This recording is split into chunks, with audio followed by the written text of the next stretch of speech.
Question was asked, what got you into learning and building your own 12-volt electrical systems inside the vehicle? So let's talk about that.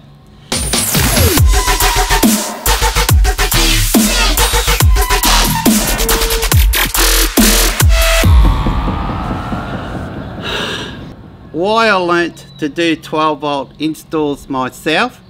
Before we do that, today's choice of drinks is passion fruit sparkling drink. This winter is well and truly over. I needed that. Whoa, I was a bit thirsty, guys. I'm gonna try not to say guys. I got picked up on it the other day for saying that word, and I'm gonna try to get in the habit and not saying that anymore. Don't know why. Sometimes you pick up a bit of a habit. So let's try to make an attempt right now to not say it. See if we succeed. Okay, maybe.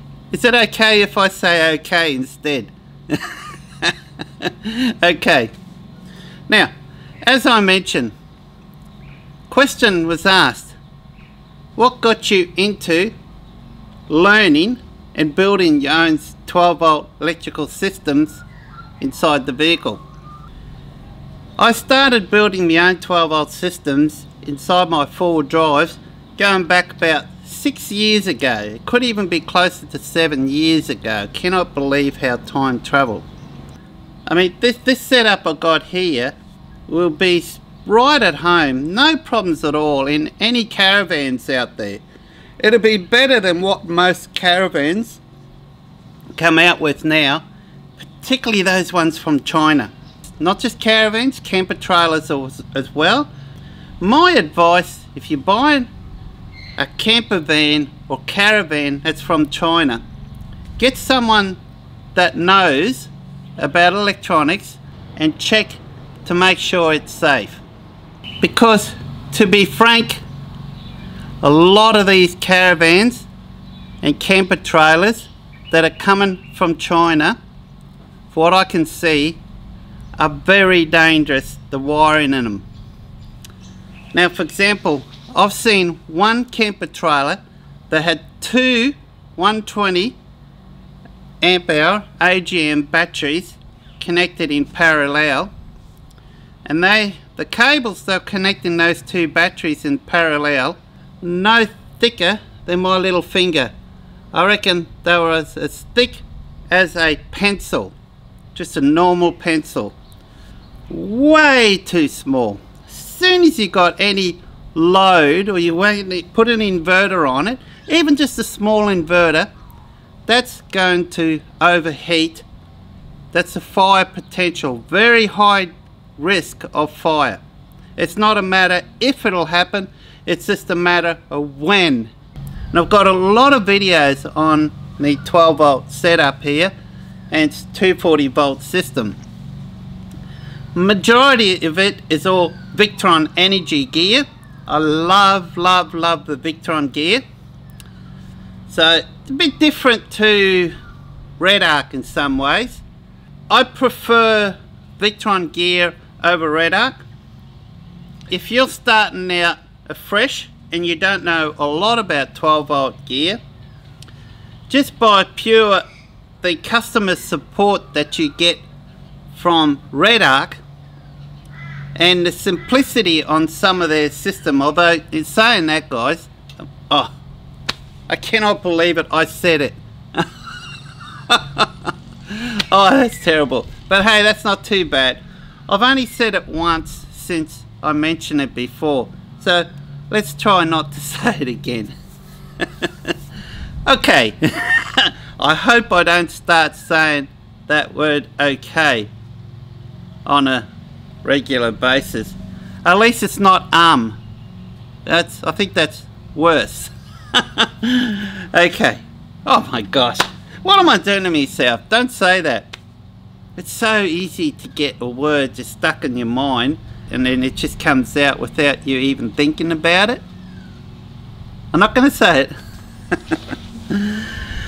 Alright, so I say with Victron, I love Victron Gear.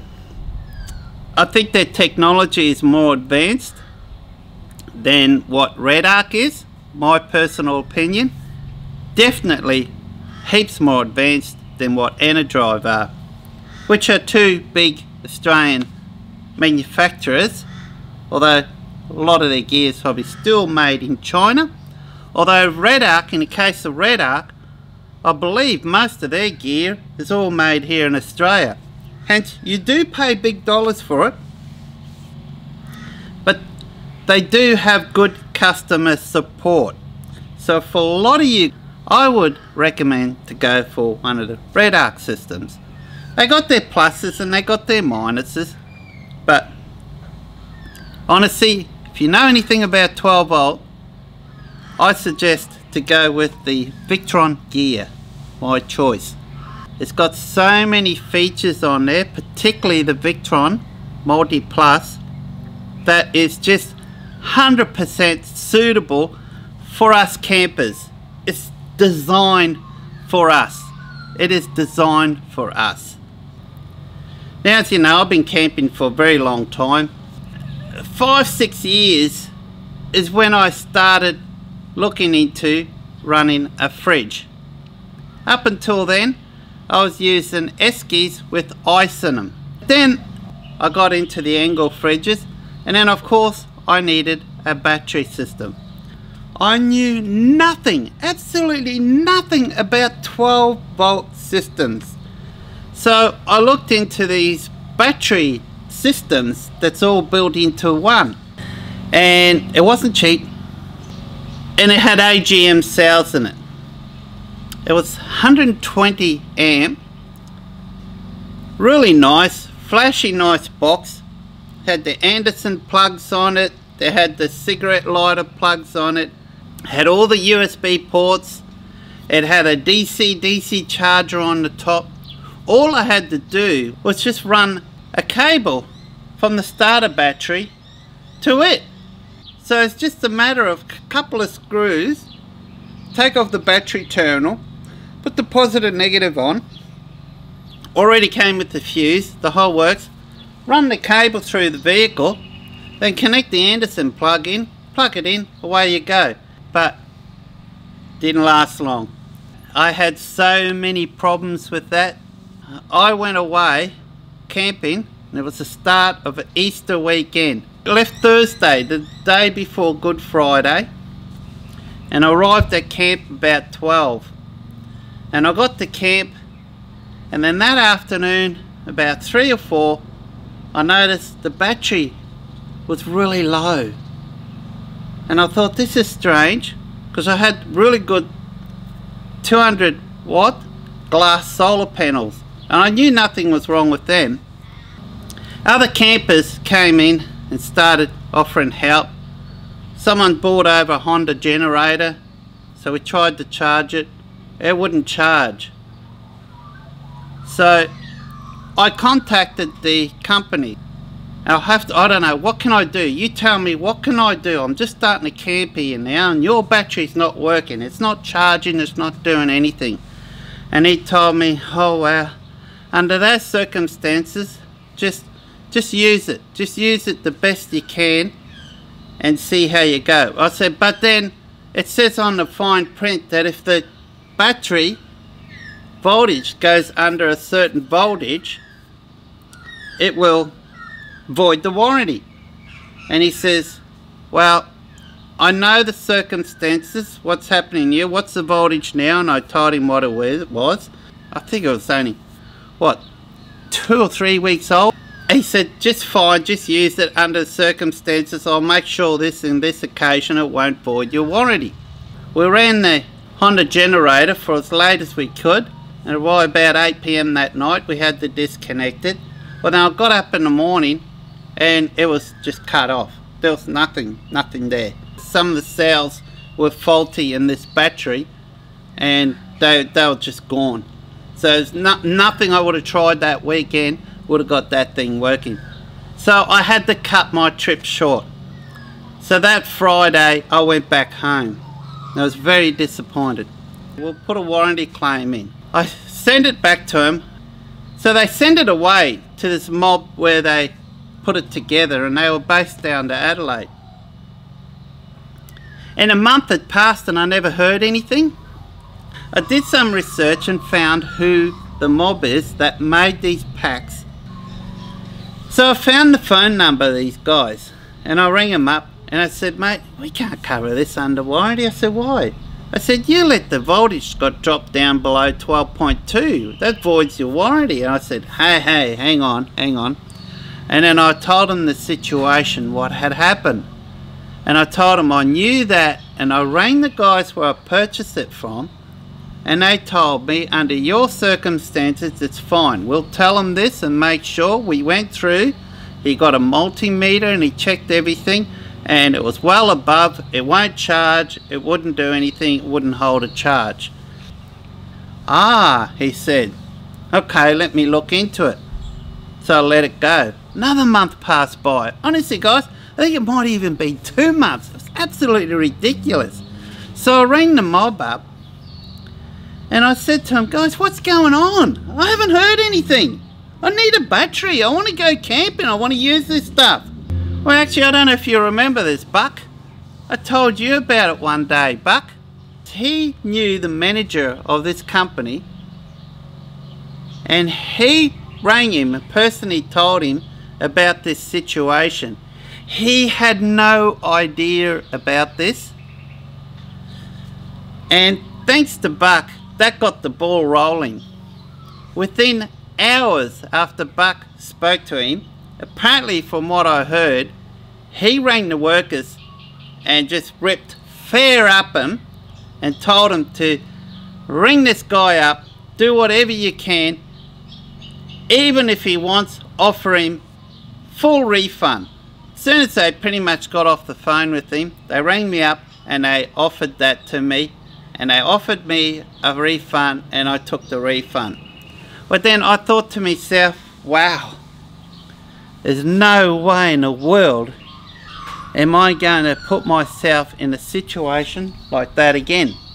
So I learnt how to build the systems myself, and that's how it started. I went to Kick-Ass and bought a 120X battery, separate battery, and made my own battery box. I purchased a shunt, and then I purchased a switch, a fuse box. I bought books. I got so many books. I studied books, I read books. I went online, I searched YouTube, I watched a lot of YouTube videos. I sourced people that were experienced in these. People had built systems.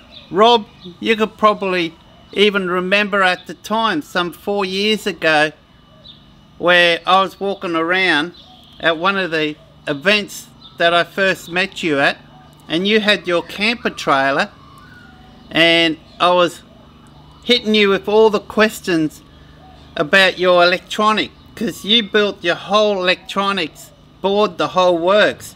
And then what I did is I kept up the technology. I checked to see what was new. Eventually, about 5-6 years ago, I heard about Victron.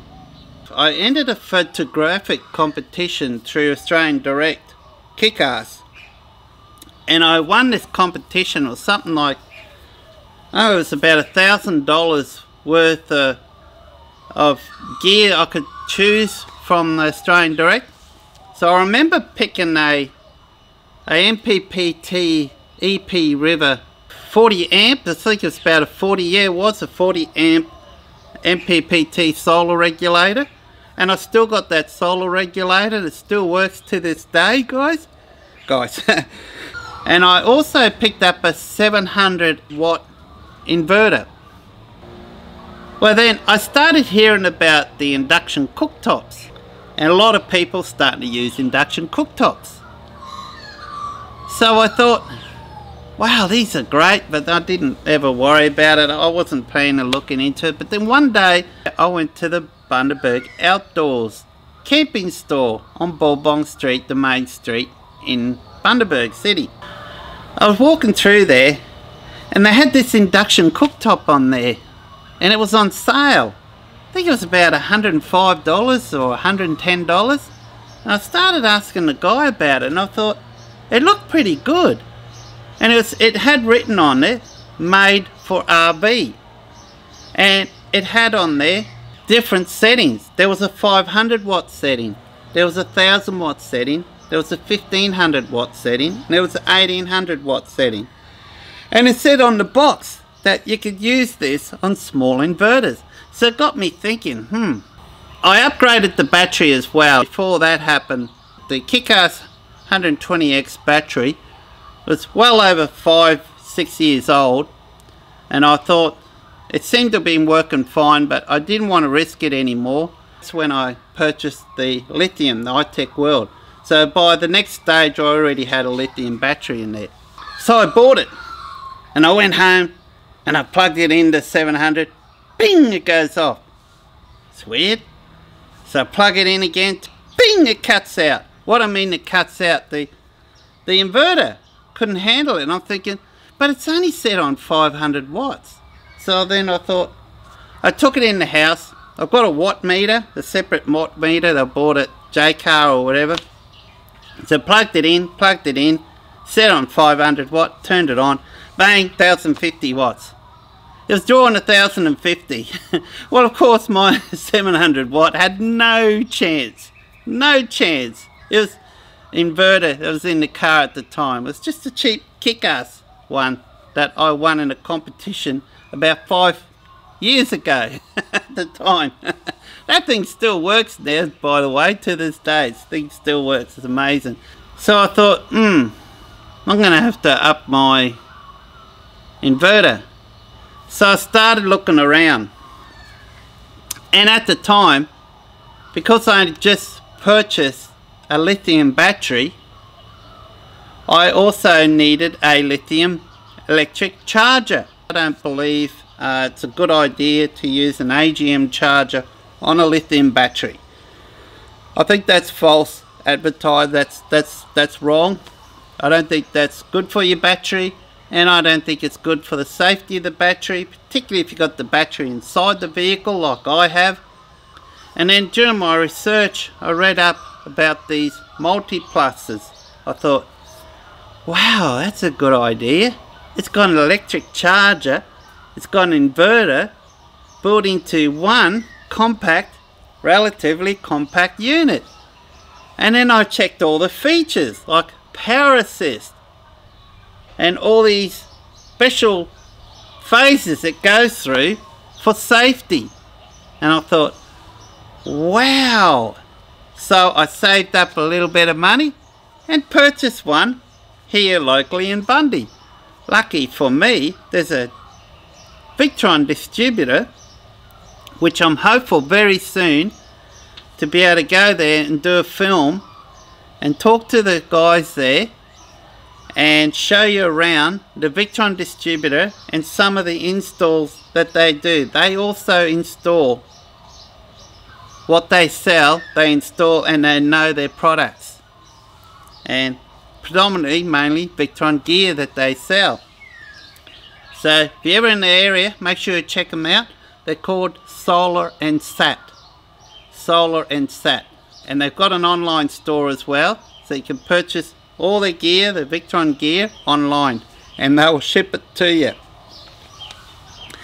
And one thing with Victron, you ever get into Victron, make sure you purchase from a seller, a distributor that knows the product, that can back it up, because Victron support works different to how Red Arc does. With Red Arc you can ring straight direct to the company, the manufacturers, the people that build, and they offer excellent customer support.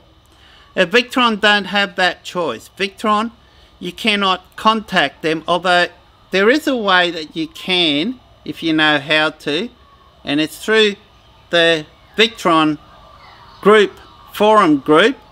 Some of the workers there will answer questions in there for support. But how Victron works is that where you purchase from, they're the ones that will supply the support. They're the go-to. If you have an issue, you go to them and they will advise you. So if you purchase Victron Gear from a lot of these resellers online, or even from some of the Victron distributors, they don't know their products. They don't know if you've got an issue. They wouldn't know anything. They cannot offer any advice. And they're the ones that's supposed to offer you the advice. So make sure you do your research. It's better off that you pay a little bit extra and get it from a reputable distributor that's got the guys there, that's got the support there. And Solar and Sat, they're the ones. They know the products. I highly recommend to go through them if you're looking for Victron Gear. So bit by bit, over the years, just upgrading. I'm at the stage now where it's pretty well, it's complete. Maybe another shunt so I can use as a battery monitor to monitor the red arc DC-DC, because that's the only thing that I cannot monitor and get the graph figures on. Well, I can to a certain extent, but not 100% accuracy as I can with a lot of all the other components here. I've got one set up for the fridge, my 110 litre Dometic CRX 110L, Coolmatic, I think it's called Coolmatic, yep. I've owned that for over a year now, and I'm going to do another review video on it very soon, because I picked up quite a few tips on how to use this and how to set it up for different climates. And I love this fridge. It's one of the best fridges I have ever purchased. In fact, I will never ever go back to one of those conventional fridges that you get for your 4 drives where you have to use a slide or drop slide. From now on, it will always be upright fridges. They have so many more advantages, and it's just so much better than, I cannot tell you how much better it is than even the angle of mine that I've got. Mind you, the Kick-Ass 75 litre, that is awesome fridge. I recommend that over an angle 100%, no sweat. If someone asks me which one should I buy between an angle or that Kick-Ass 75 litre dual zone fridge, I say go for the Kick-Ass, particularly if you want to run a freezer as well. But if you want to just run a fridge only, the angle's fine. Angle's a beautiful fridge to run that. But if you want to freeze a fridge, don't touch any of the angles, particularly the combos. Get yourself the dual zone. Hopefully you enjoyed this video. Guys, let me know if you watched it all the way through from start to finish. I'd like to get a bit of an idea on a percentage of how many of you are watching it from the start right through to the finish. That'd be great. Right now it is 11:30, just in time for lunch. I'm going to go inside and cook up some lunch. In fact, I might grab my, you can see here, if you've watched me last video, I've got the All for Adventure butane stove here. I'm going to cook lunch in that. That's a beauty of a stove. That is awesome, that stove. I know it's going to save me a lot on electricity in the next month as I'm putting this thing to the test. That's awesome. And eventually I'm going to cook a roast up very soon, maybe even today. So if you're wondering why I got into 12 volt system and how I ended up with system, there's the story. So hopefully you like this video. Put a like, helps my channel enormously. Please subscribe, also helps my channel enormously.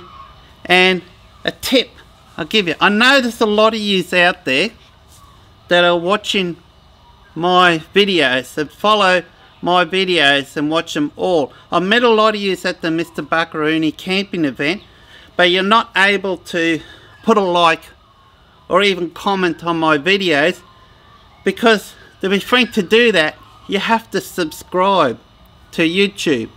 And I understand not all of you want to subscribe, but you can still contribute and help my channel enormously via the ads. If you let the ads play through, then YouTube will pay me more per 1,000 views than regularly.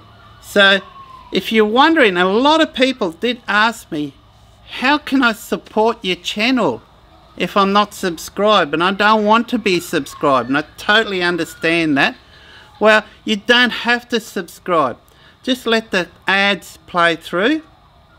And if you let all the ads play through, then the advertisers will pay YouTube more money. YouTube will then pay me more money for each 1,000 views. So that's the best way. Even if you subscribe, that's the best way to support my channel. So guys, till next time, look after yourself, be kind to everyone. Any questions, just ask below, and cheers. Bye.